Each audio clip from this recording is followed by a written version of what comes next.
최초의 인간 아담과 하와의 범죄 이후로 모든 인류는 죄의 성품을 가지고 태어나게 됩니다. 그것이 원죄로 인한 그러한 죄의 대물림입니다. 나아가 모든 인간은 살아가면서 그 원죄뿐만이 아니라 우리는 말로서 범죄하기도 하고 혹은 행동으로 범죄하기도 하고 혹은 마음으로 범죄합니다. 남에게만이 아니라 때로는 부모에게 범죄하고 때로는 자식에게 죄를 짓고 또 형제에게 죄를 짓기도 합니다. 그런데 창조주시요 심판자 되시는 하나님은 로마서 5장 12절을 통해서 죄의 대가, 죄의 결과가 사망, 죽음인 것을 선포하고 계십니다. 따라서 우리에게는 이 죄와 사망에서 구원하여 줄 구원자가 필요한 것입니다. 우리는 1969년 7월 20일 아폴로 11호를 타고 달나라에 도착한 첫 발을 내디딘 닐 암스트롱을 비롯한 이 세 명이 인류 최초로 달을 밟은 그 사건을 인류 역사상 가장 위대한 날로 기억합니다. 그러나 성경은 그보다 훨씬 더 엄청난 사건이 2000년 전에 일어났다고 선언합니다. 그것은 타락한 인류를 죄와 사망에서 구원하기 위해서 하나님의 아들이 인간의 몸을 입고 이 땅에 오셨다라고 하는 구원의 사건입니다. 성경은 바로 이 예수님이 인류의 유일한 구원자이심을 말씀합니다. 그러면 예수님만이 우리 인간의 유일한 구원자가 되시는 그 이유와 근거가 무엇일까요? 첫 번째는 예수님은 하나님이 보내신 유일한 구원자라는 증언들이 있습니다. 예수님이 유일한 구원자다라고 하는 주장에 있어서 수많은 증인들이 있는데 그 증인들 가운데에 제일 먼저 예수님 스스로의 증언이 있습니다. 여러분 그렇지 않습니까? 뭔가 하나의 사실을 증명하기 위해서 주변 사람들의 이야기도 중요하지만 제일 중요한 것은 본인의 증거가 제일 중요한 것이죠. 주변 사람들은 다 맞다 하는데 본인이 정작 아니라 하면은 그걸 어떻게 믿을 수 있겠습니까? 그렇기 때문에 주변 사람들의 이야기도 중요하지만 본인이 어떻게 말하는가, 본인이 어떻게 그걸 주장하는가, 그게 중요한 것입니다. 예수님은 스스로 본인에 대해서 뭐라고 증거하고 계실까요? 오늘 본문 말씀에서 우리가 이 예수님의 증언을 다시 한번 확인하기를 원합니다. 요한복음 14장 6절 말씀에 예수께서 이르시되 내가 곧 길이요 진리요 생명이니 나로 말미암지 않고는 아버지께로 올 자가 없느니라. 예수님은 자기 자신에 대해서 내가 누구인가에 대해서 스스로를 증거하십니다. 내가 곧 길이요 진리요 생명이다. 나로 말미암지 않고는 하나님 아버지께로 올 자가 아무도 없다. 그렇게 예수님은 분명하고 명확하게 증거하십니다. 여러분 여기서 내가 길이다라고 말씀하셨는데 이 길은 무엇을 의미할까요? 이 길의 의미는 이 6절의 마지막 부분에서 명확하게 드러나지요. 나로 말미암지 않고는 아버지께로 올 자가 없느니라. 다시 말하면 예수님이 말씀하시는 길은 하나님 아버지께로 가는 길, 하나님 계신 천국으로 가는 길, 이 죄와 사망의 문제를 이기고 해결하고 구원받는 길을 말씀해 주고 있는 것입니다. 예수님은 또 자신을 진리라고 말씀하셨죠. 내가 곧 진리다. 여러분, 진리는 흔히 상대적 진리가 있고 절대적 진리가 있습니다. 상대적 진리는요, 상황에 따라서 이 진리가 사실이 바뀔 수 있는 것이지요. 이것은 생수죠.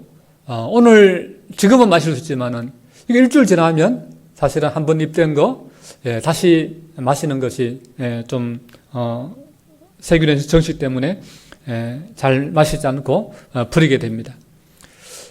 똑같은 생수지만은 그러나 시간이 지나면서 오염수가 될 수도 있는 것입니다.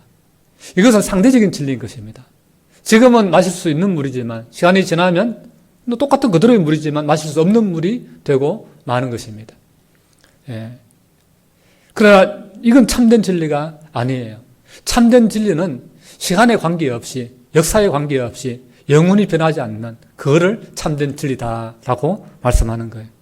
예수님이 말씀하시는 이 진리는 바로 변하지 않는 절대적인 진리를 말씀하는 것입니다.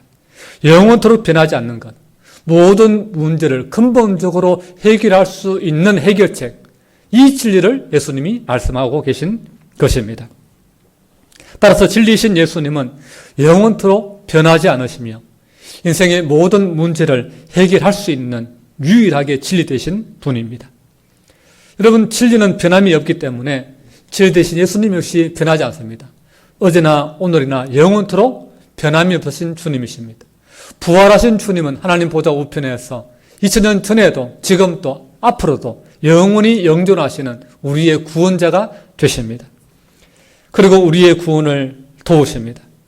여러분, 우리가 오늘 이 시대에 철학자들이 포스트 모더니즘 시대다 이렇게 정의를 하는데요. 이 포스트 모더니즘 시대에 살아가는 현대인들은 오늘날 만연한 그 종교 철학의 사상인 종교 다원주의를 주장을 하지요. 그래서 이 종교 다원주의의 핵심 주장이 뭡니까? 모든 종교에 구원이 있다라는 것 아니겠습니까?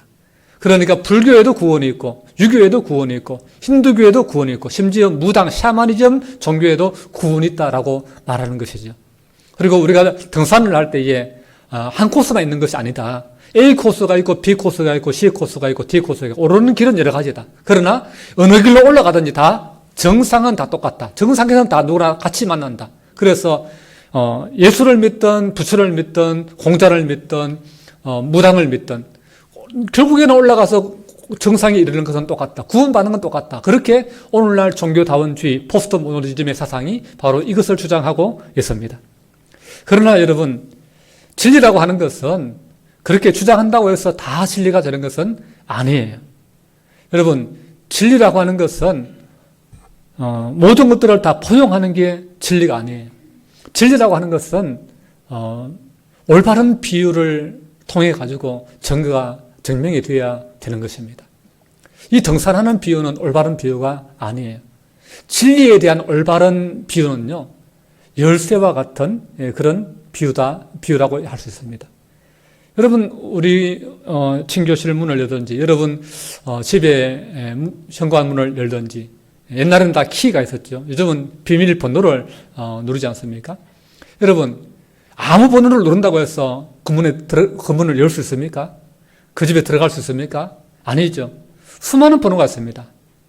수많은 숫자를 조합할 수 있습니다. 그러나 그 문을 열 수 있는 번호는 딱 하나입니다. 비밀번호는 하나예요. 이처럼 구원의 문, 하나님 나라에, 하나님 아버지께 이룰 수 있는 참된 구원의 문, 영생의 문, 천국의 문은요, 하나밖에 없는 거예요. 예수 그리스도를 믿는, 하나님이 보내신 하나님의 아들 예수 그리스도를 믿는 이 길밖에 없는 것입니다. 이걸 진리라고 말하는 거예요. 예수님이 말씀하신 진리는 A 코스, B 코스, C 코스, D 코스 이렇게 아무 종교나 믿어도 올라갈 수 있는 구원의 문이 아니에요. 예수님이 말씀하시는 것은 나 외에는, 나로 말미암지 않고는 하나님 아버지께로 갈 수 없다. 진리는 하나다. 예수님만이 진리다. 이것을 예수님이 말씀하고 계신 것입니다. 여러분, 나를 낳으신 아버지가 세 명이 될 수 없지 않습니까? 나를 낳으신 아버지는 한 분밖에 없죠. 이게 진리인 거예요. 이웃집 아저씨도 내 아버지고 집에 있는 아버지도 아버지라고 한다면 이거는 여러분 모순인 거예요. 둘 중에 하나는 분명히 가짜인 것입니다. 여러분, 진리는 하나이고 그 하나라고 하는 유일성 때문에 나머지는 가짜라고 하는 이 배타성을 가지게 되고 주장하게 되는 것입니다. 이런 빛이 나면 모든 어두움이 물러가듯이 진리는 거짓을 포용하는 것이 아니라 거짓을 드러내는 것이 진리인 것입니다. 예수님께서 내가 곧 진리다라고 말씀하신 것도 바로 이런 의미에서의 진리인 것입니다. 이것은 독선이 아니라 하나님의 아들 예수님 밖에는 하나님 아버지께로 갈 수 없다라고 하는 사실을 우리에게 증거하고 있는 것입니다. 또 예수님은 뭐라고 했습니까? 내가 길이다, 진리다, 그 다음에 뭡니까? 내가 생명이다 라고 말씀하십니다. 여기서 생명은 모든 생명체가 가지고 있는 생명을 말하지 않습니다. 예수님이 말씀하시는 생명은 죽지 않는 생명, 죽음을 이겨내는 그러한 영원한 생명을 말씀하는 거예요. 넓고 병드는 불완전한 유한한 생명이 아닌 죽지 않는 생명, 영원한 생명, 참 생명을 말씀하는 거예요. 기독교가 다른 종교와 구별되는 차이점이 두 가지가 있는데 하나는 계시이고 하나는 부활입니다. 기독교에는 하나님의 계시가 있는 거예요. 하나님이 말씀해 주시는, 성령께서 말씀해 주시는 성령의 하나님의 영감으로 성령으로 기록된 말씀, 계시의 말씀이 이 성경입니다.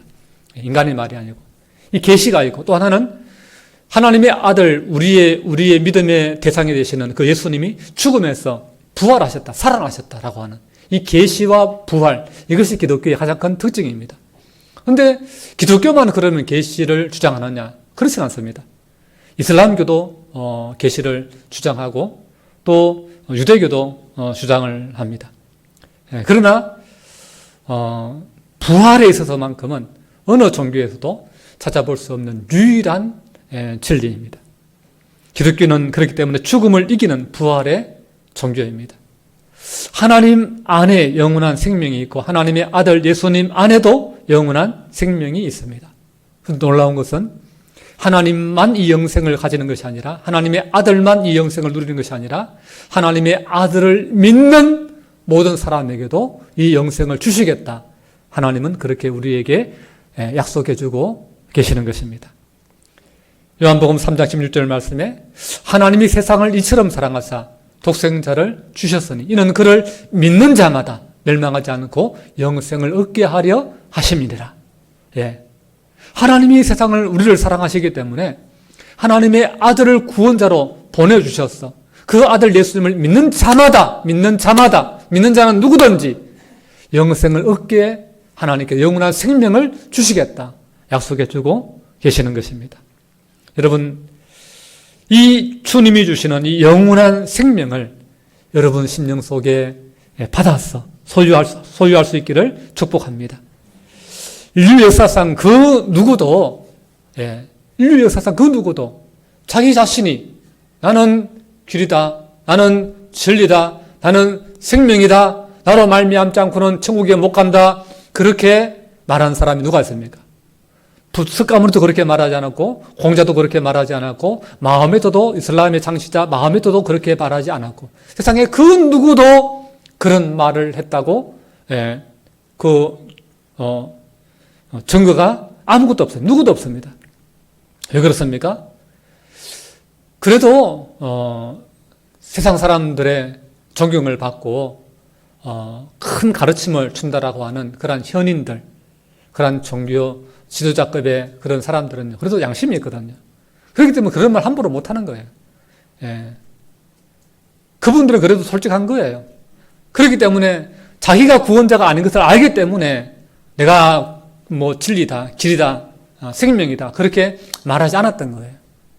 그러나 예수님은 본인이 하나님의 아들이시고 구원자시기 때문에 그 사실을 당당하게 나는 길이요, 진리요, 생명이다라고 말씀하실 수 있었던 것입니다. 이 예수님 자신의 주장입니다. 그러나 만약에 어떤 사실을 본인만 주장하고 그 본인 주변에 있는 사람들이 아무도 저 사람 그 사람 아니야 라고 부정해 버린다면 그 증거도 좀 우리가 확신할 수 없지 않겠습니까?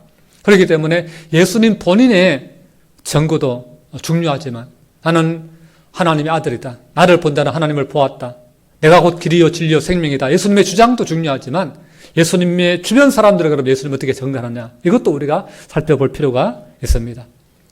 다 살펴볼 수는 없지만 대표적인 것 몇 가지만 살펴보겠습니다. 먼저 세례 요한의 증거입니다. 세례 요한은 예수님보다 6개월 먼저 태어나신 분입니다.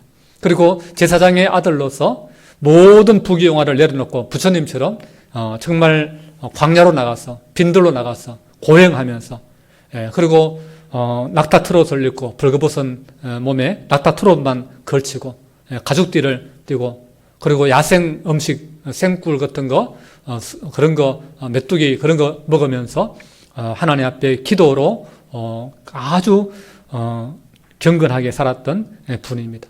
그 당시에 모든 사람들이 종교 지도자들이 뭐 제사장이나 뭐 바리새인들이나 뭐 이런 사람들이 있었지만은 그 사람들을 존경하는 사람도 물론 있었지만은 그러나 진짜 존경하는 사람은 이 바로 광야에서 나가서 고행하면서 하나님의 말씀을 전하는 세례 요한을 최고로 여겼습니다. 최고의 그 당시에 영성가로 하나님의 선지자로 그렇게 여겼습니다.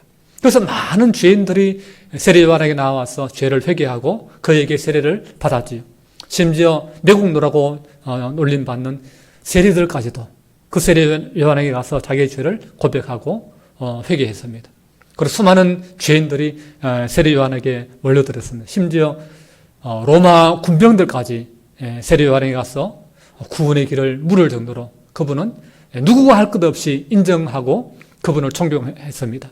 심지어 어느 정도였냐 하면은 많은 유대인들이 성경에 보면은 메시아를 보내주겠다고 예언해 놓았는데 그 보내주겠다는 메시아가 바로 저 세례 요한이 아닐까 여길 정도로 세례 요한의 그 능력은 대단했습니다. 마을은 가말에게 있었고 그에게 기적이 일어났고 그랬을 정도입니다. 모든 누구나 자타공인 유대인이든 로마인이든 누구든지 자타공인하는 존경하는 이 세례 요한이 그럼 예수님을 그 시대에 예수님보다 6개월 먼저 태어났으니까 예수님을 어떻게 평가했는가?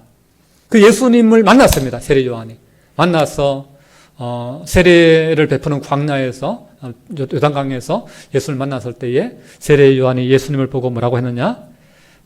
이는 세상 죄를 지고 가는 하나님의 어린 양이로다. 그렇게 예수님을 증거했습니다.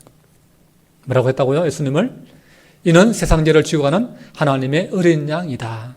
다시 말하면 세상의 모든 사람의 죄를 대신 짊어지고 갈 마치 양이 피 흘려서 인간의 죄를 대신해서 제물이 되는 것처럼 이 예수라는 분이 하나님의 어린 양으로서 모든 사람의 죄를 대신해서 십자가를 짊어질 인간의 죄를 짊어질 어린 양과 같은 그런 분이다. 이렇게 증거했다라고 하는 것입니다. 그 당시 가장 위대한 영성가 하나님의 선지자도 예수님을 하나님의 구원자 메시아로 증거한 것입니다. 세 번째로 우리가 베드로의 증언을 한번 살펴볼 필요가 있습니다. 여러분에 대해서 누가 가장 잘 알고 계십니까? 아마도 여러분 본인일 것입니다. 여러분 본인 외에 나를 가장 잘 아는 분이 누구겠습니까? 부모님이나 형제 혹은 나와 가장 친한 친구가 나에 대해서 가장 잘 알지 않겠습니까? 예수님도 마찬가지입니다. 예수님 곁에 늘 예수님 따라다니면서 예수님 무슨 말 하시나 예수님 무슨 일을 하시나 그걸 지켜보면서 24시간 함께 있던 사람이 잘 알 것입니다. 그 중에 베드로가 바로 대표적인 사람이죠. 베드로는 예수님이 잘 때나 뭐 길을 갈 때나 뭐 가르칠 때나 기적을 행할 때나 십자가 달릴 때나 채찍에 맞을 때나 항상 예수님 따라다니면서 함께 지켜보던 증인입니다. 그 베드로가 예수님의 모든 것들을 다 보고 난 다음에 결론적으로 예수님에 대해서 이렇게 고백합니다. 주는 그리스도시요 살아계신 하나님의 아들이십니다. 예수님을 암만 분석하고 따져보고 생각해봐도 하나님의 아들이 아니면 할 수 없는 일을 행하시고 성경에서 예언된 하나님의 아들 보내주겠다 했는데 그분이 바로 이분이 틀림없다라고 24시간 3년 동안 연구하면서 따라다니면서 지켜본 결과 그렇게 고백합니다. 또 사도행전에서는 이렇게 고백합니다. 다른 이로서는 구원을 받을 수 없나니 천하 사람 중에 구원을 받을 만한 다른 이름을 우리에게 주신 일이 없음이라 그렇게 말씀해요. 다른 이름으로서는 우리가 구원받을 길이 없다. 이분밖에 없다. 라고 예수님을 증거했습니다. 여러분 이러한 증거 외에도요. 로마 백부장, 로마 군인 백부장의 증언도 있고 그리고 유대 높은 고위 공직자인 니고데모의 증거도 있고 또 수많은 여자들의 증거들도 있습니다. 하지만 그 가운데 우리가 가장 기본적으로 살펴보아야 할 증언들을 우리가 들어보았습니다. 여러분 사실 세상을 구원할 구원자가 되는 것은요 결코 쉬운 일이 아닙니다. 왜냐하면 세상을 구원할 구원자가 되기 위해서는요 하나님의 인정이 있어야 되고요 그리고 성경이 말하고 있는 자격들을 다 갖추어야 구원자가 될 수 있기 때문입니다. 여러분, 예수님만이 유일한 구원자가 라고 주장을 한다면은 합당한 근거와 자격이 있을 때에 그 주장은요, 설득력을 가집니다. 그럼 인간을 구원할 구원자가 되려면 갖추어야 될 자격이 무엇일까요? 이 성경을 근거로 한번 우리 그 자격을 한번 증명해 보도록 하겠습니다. 첫째는 구원자는 인간이어야 된다라고 하는 것입니다. 누가 된다고요? 인간이어야 된다라고 하는 것이죠. 왜냐하면 성경은 인간의 죄를 지적함과 동시에 피 흘림이 없이는 뭐가 없다? 죄사함이 없다라고 말씀하고 있기 때문에 그렇습니다. 죄를 사함받기 위해서는 누군가 대신 피를 흘려야 되고, 피를 흘리려면 인간의 몸을 가져야 되는 거예요. 육체를 가져야 피를 흘릴 수 있는, 누군가를 대신해서 피 흘릴 수 있는 그러한 몸이 되는 것입니다. 따라서 하나님의 아들 예수님이 모든 인류의, 세상 사람들의 모든 죄를 대속하기 위해서, 피를 흘리기 위해서 인간의 몸을 입으셔야 했고, 그래서 동정녀, 처녀 마리아의 몸에서 인간으로 이 땅에 태어나셨습니다. 이것을 요한복음 1장 14절은 이렇게 증거합니다. 말씀이 육신이 되어 우리 가운데 거하심에 우리가 하나님의 영광을 보니 아버지의 독생자의 영광이요 은혜와 진리가 충만하더라 그랬습니다. 하나님이신 말씀이신 그분이 육신이 되어서 이 땅에 오신 분이 바로 예수님이다 라고 하는 것이죠.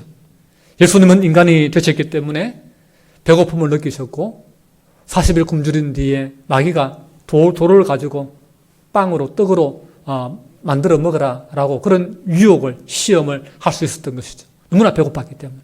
그리고 십자가에 달렸을 때 몸에서 물과 피가 다 쏟아져 나가니까 내가 목마르다라고 말씀하셨습니다. 육신을 입었기 때문에 그런 거예요. 그렇기 때문에 예수님은 육신을 입으시고 인간이 느껴야 될 고통들을 그대로 다 느끼셨던 것입니다. 그리고 구원자가 되기 위해서는 두 번째 조건이 있습니다. 인간이 되고 두 번째는 죄가 없어야 됩니다. 이게 문제죠. 여러분, 한 사형수가 사형을 기다리고 있으면서 마음을 고쳐먹고 죽기 전에 내가 선한 일을 한번 해야 되겠다 싶어서 재판장에게 부탁을 합니다.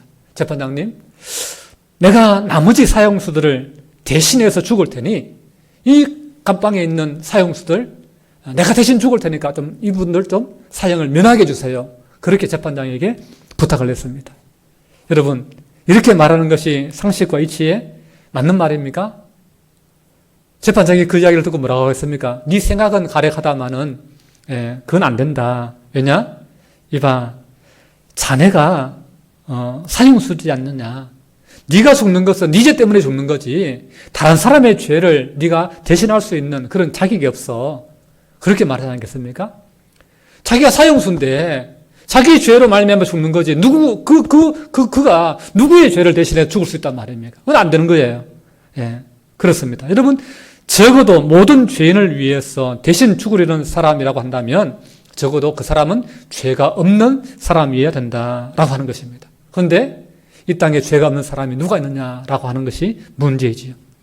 우리는 흔히 갓 태어난 아이는 죄가 없지 않을까 그렇게 생각합니다. 성선설을 주장하는 것이죠. 태어나면서부터는 죄가 없다. 이 땅에 살아가면서 환경이 인간을 죄를 짓게 만든다라고 믿는 사람들이 있는 것이죠. 그러나 과연 그럴까요?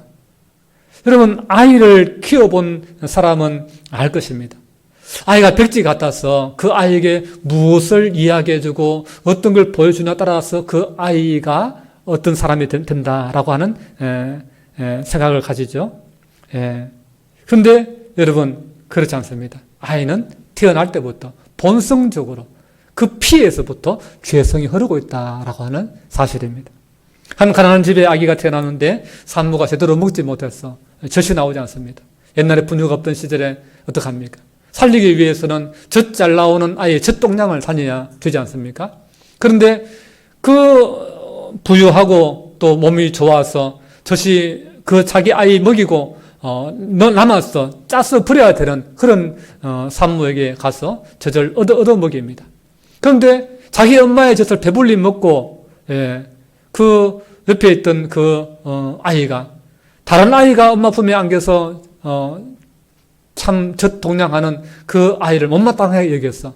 그 엄마에게 달려들어가지고 그 아이를 밀쳐내는 그러한 모습을 여러분 상상이 됩니까? 여러분 이게 현실입니다. 이게 사실입니다.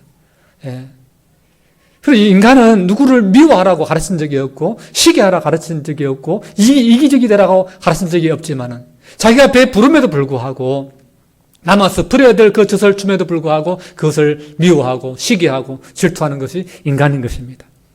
그러므로 인간은 죄를 지을 수 있는 능력이 없을 뿐이지 죄성이 없다는 것은 아닌 거예요. 어린 호랑이가 다른 짐승을 잡아먹을 수 있는 그런 능력이 아직까지 없는 것 뿐이지 다른 짐승을 잡아먹으려고 하는 그 죄성이 없는 것은 아니다라고 하는 것을 우리가 알아야 되는 것이죠. 여러분 갓 태어난 아기도 이런 죄성을 가졌다고 한다면 이 땅에 죄 없는 의인이 누가 있겠습니까? 아무도 없는 것이죠. 그래서 성경은 로마서 3장 10절 말씀에 의인은 없나니 하나도 없다라고 말씀하고 있고 예레미야 17장 9절 말씀에 만물보다 거짓되고 심히 부패한 것은 마음이다. 인간의 마음이다. 그렇게 증거하고 있는 것입니다. 그러므로 이 땅의 모든 인간의 죄를 대신 짊어질 죄 없는 자가 아무도 없기 때문에 죄 없는 하나님의 아들이 인간이 되셔서 인간을 대신해서 피 흘려 십자가를 지셨던 것입니다. 요한일서 3장 5절은 이렇게 증가합니다. 그가 우리 죄를 없애려고 나타나신 것을 너희가 아나니 그에게는 죄가 없느니라 그랬습니다. 죄 없는 하나님의 아들이 인간의 몸을 입고 이 땅에 오셔서 우리의 죄를 대속하신 것입니다. 세 번째 구원의 자격입니다. 첫째는 뭡니까? 사람이 되어야 된다. 두 번째는 인간이어야 된다. 두 번째는 죄가 없어야 된다. 세 번째는 뭐냐? 그는 하나님이셔야 된다라고 하는 것입니다. 이 참 어려운 조건 아닙니까? 사람이어야 되고 죄가 없어야 되고 세 번째는 또 동시에 하나님의 자격이 있어야 된다라고 하는 것이죠. 여러분 모든 인류를 구원하기 위한 구원자라고 한다면은 가고 오는 모든 세대의 모든 인류와 맞바꿀 만한 그런 가치가 있는 존재여야 됩니다. 여러분 뭔가를 물물거래할 때는 비슷한 가치를 바꾸지 않습니까? 사람은 다 똑같은 가치라고 한다면은 꿀대일로 바꾸지 한 사람을 구원할 수 있을 뿐이지 모든 사람을 어떻게 구원할 수 있단 말입니까? 그게 안 되는 거예요. 모든 사람을 구원하기 위해서는 모든 사람의 가치와 맞먹는 가치를 그 사람이 가져야 되는 것입니다. 그런 가치를 가진 사람이 누가 있겠습니까? 하나님 외에는 없죠. 왜? 하나님은 온 우주 만물을 창조하신 분이니까. 태양을 만드시고 지구를 만드시고 모든 별들을 만드신 분이니까. 그 하나님만이 유일한 가치를 세상과 우리 모든 인류와 바꿀 수 있는 그런 가치를 가지신 분이시죠. 하나님 외에 누가 있습니까? 바로 하나님의 아들 예수님만이 그런 가치를 가지신 분이신 것입니다. 그래서 예수님은 바로 인간이 아니라 단순한 인간이 아니라 하나님이기도 하신 것입니다. 그래서 이사야 9장 6절에 메시아에 대해서 구원자에 대해서 이렇게 예언해 놓았습니다. 한 아기가 우리에게 낳고 한 아들을 우리에게 주신 바 되었는데 그는 기묘자라 모사라 전능하신 하나님이라 영존하시는 아버지라 평강의 왕이라 할 것임이라 그랬습니다. 놀라운 말씀 아닙니까? 구원자로서 인간을 구원하기 위해서 한 아들을 보내주시겠다고 하는데 그 아들은 단순한 인간이 아니라 평화의 왕이고 하나님 아버지시고 영존하시는 영원히 계신 하나님과 같은 분이다 라고 이렇게 말씀해 주고 있는 것입니다. 다시 말하면 하나님의 아들 예수님이 바로 이 땅에 오신 하나님과 같은 분이다. 하나님의 그 가치가 있는 분이다 라고 하는 것입니다. 그렇기 때문에 요한복음 10장 30절에서 예수님이 나와 아버지는 하나다라고 말씀하신 것입니다. 네 번째 조건이 있습니다. 첫 번째에서 세 번째 뭐였습니까? 첫 번째는 구원자가 되기 위해서는 사람이 되어야 된다. 두 번째는 죄가 없어야 된다. 세 번째는 하나님이어야 된다. 자, 네 번째는 뭐냐? 바로 성경에서 오리라고 예언한 그분이어야 된다. 성경에서 예언한 대로 그분이 똑같은 분이어야 된다라고 하는 것입니다. 자, 구약 성경을 통해서 오실 메시아에 대해서 구체적으로 계시해 놓았습니다. 장차 구원자로 올 메시아는요, 처녀에게서 아기의 모습으로 태어나며 다윗 왕의 계보를 따라서 집안에서 태어날 것이다. 그렇게 예언해 놓았습니다. 예수님은 이 예언대로 마리아의 남편의 집안이 유대왕 다윗의 혈통 집안으로 이렇게 결혼하도록 그렇게 되어서 그 집안의 이름이 등록되도록 그렇게 되었습니다. 그리고 결혼하기 전에 마리아의 몸에서 처녀의 몸으로 태어났기 때문에 성경의 예언이 정확하게 일치하고 있는 것입니다. 또 메시아에 대해서 이사야 61장 1절에서 이렇게 예언해 놓고 있습니다. 그 메시아는 포로된 자를 자유하게 하고 눌린 자를 자유하게 하고 눈먼 자를 보게 해야 된다. 그렇게 말씀하고 있습니다. 포로된 자, 눌린 자를 자유하게 하고 눈먼 자, 맹인들을 눈뜨게 된다라고 하는, 그래야만 메시아다라고 하는 거예요. 여러분, 예수님이 이 땅에 오셔서 뭐 하셨습니까? 눌린 자, 포로된 자, 온갖 몸의 질병과 장애를 가진 자들 다 고치지 않습니까? 못 걷는 자 일으키시고, 눈먼 자, 소경의 눈을 뜨게 하시고, 예수님이 이거 다 하신 거예요. 귀신에게 눌린 자, 귀신을 쫓아내서 자유하게 하시고, 예수님이 이 예언을 그대로 이루신 것입니다. 그러니 예수님이 이 성경의 예언대로 다 성취하신 것입니다. 그리고 또 하나 예언이 있습니다. 그 하나님이 보내실 메시아는 다른 사람의 허물과 죄를 짊어지고 대신 채찍에 맞아서 칼에 찔림을 받아서 피 흘려 대속의 죽임을 죽을 것이다. 그렇게 말씀하고 있습니다. 여러분, 메시아가 될 사람은 그냥 쉽게 메시아가 될 수 없는 거예요. 다른 사람의 죄를 뒤집어서고 채찍에 맞고 찔리고 죽어야 되는 거예요. 이게 아무나 메시아가 될 수 없는 거예요. 함부로 내가 메시아다라고 말할 수 없는 거예요. 이것을 다 이루실 수 있는 분이 누가 있겠습니까? 예수님밖에 없는 거예요. 예수님은 죄가 없지만은 억울한 누명을 뒤집어 쓰고 위험한 로마의 반기를 들고 로마의 폭동을 일으켜서 유대 나라를 위험에 빠뜨리는 그런 위험 인물로 찍히고, 종교적으로는 하나님을 모독했다라는 죄명을 뒤집어 씌워서 그를 로마 군인에 맡겨가지고 40에 하나 감한 채찍을 맞도록 하고, 그리고 굵은 못으로 두 손과 두 발을 포개가지고 못을 박아서 십자가에 달아서 죽였던 것입니다.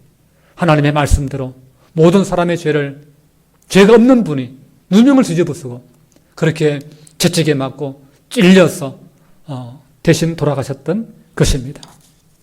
이사야 53장 5절 6절 메시아에 대해서 이렇게 예언합니다. 그가 찔림은 우리의 허물 때문이요 그가 상함은 우리의 죄악 때문이라. 그가 징계를 받음으로 우리는 평화를 누리고 그가 채찍에 맞음으로 우리가 나음을 받았도다. 우리는 다 양 같아서 그릇 행하여 각기 제 길로 갔거늘 여호와께서는 우리 모두의 죄악을 그에게 담당시키셨도다. 아멘. 우리의 모든 죄를 하나님은 우리에게 책임을 물으셨던 것이 아니라 하나님의 아들에게 모든 책임을 전가시켜서 우리의 죄를 대속해 주시고, 그리고 그 아들을 믿는 자는 누구든지 예수님의 그 피로 우리의 죄를 씻으셨어.